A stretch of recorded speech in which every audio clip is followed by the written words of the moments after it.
Module 1A, Definition and Mission of Safe Space.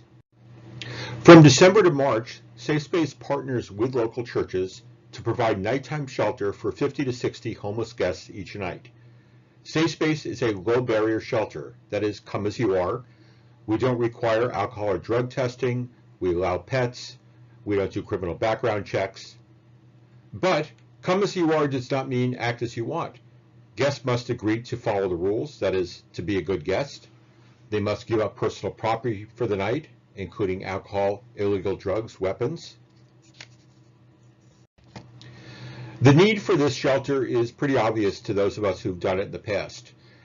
In Butte County, there are, as of 2017, 1,983 individuals experience homelessness who completed the point-in-time survey. Chico had the highest count at 1,096 individuals.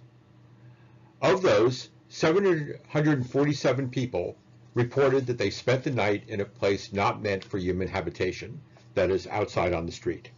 And this was a 164% increase from the previous study in 2015. More than 3/4 of the people who answered the survey had lived in Butte County for more than 3 years. More than half had lived in the county for over 10 years, and almost 80% were living in Butte County when they became homeless. Those not originally from Butte County moved here for reasons pretty similar to those who move here when they're not homeless, that is, family, college, quality of life, job opportunities, etc. The point-in-time study showed that we had 929 people, that is 47%, who met the definition of chronic homelessness. That's a combination of time spent homeless and the existence of a disabling condition.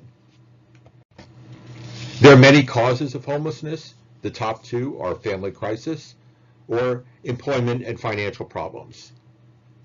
Of the people in the 2017 survey, 300 were victims of domestic violence, and of those, 1/3 were homeless for the first time as a result.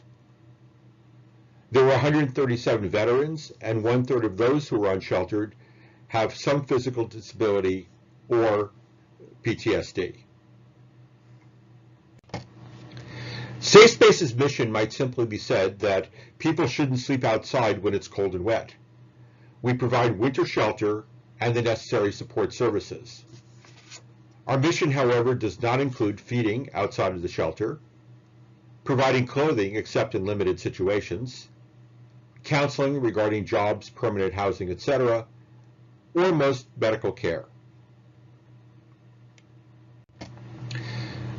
Depending how you count, this year will be either our 5th or 6th year of operating. What I call year 0, which was 2013-2014, there was ad hoc sheltering in response to cold weather. Some people who were concerned about this thought they ought to do something, and they did. Guests were sheltered for about 3 weeks at the Peace and Justice Center and at the Jesus Center.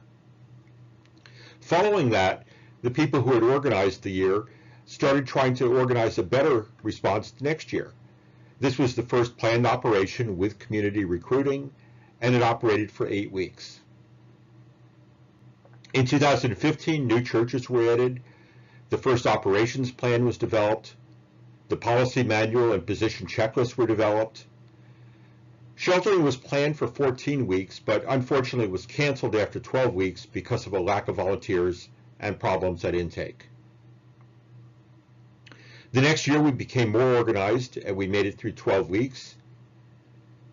Last year, 2017, we also planned and operated for 12 weeks, and a big change here was adding our property truck, which was donated to Safe Space.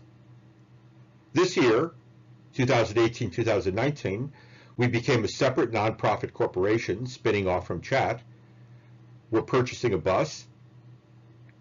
We also have 12 weeks planned, but because of the Paradise fires, we really don't know what's going to happen. There's a lot of unknowns this year, and we'll find out as we go along how that impacts us.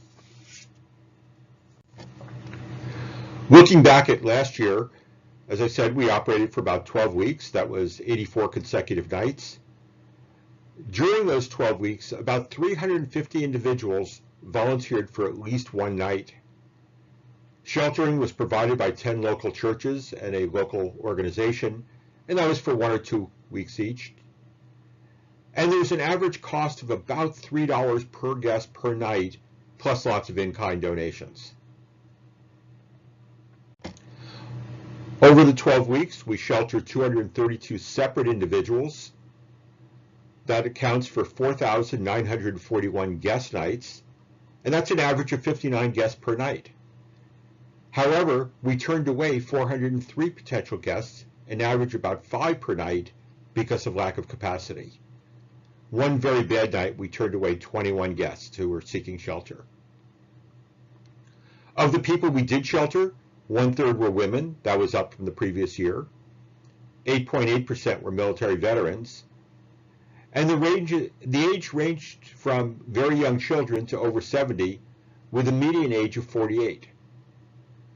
Almost half of the people had lived in Butte County for more than 10 years, and 1/3 for more than 20 years.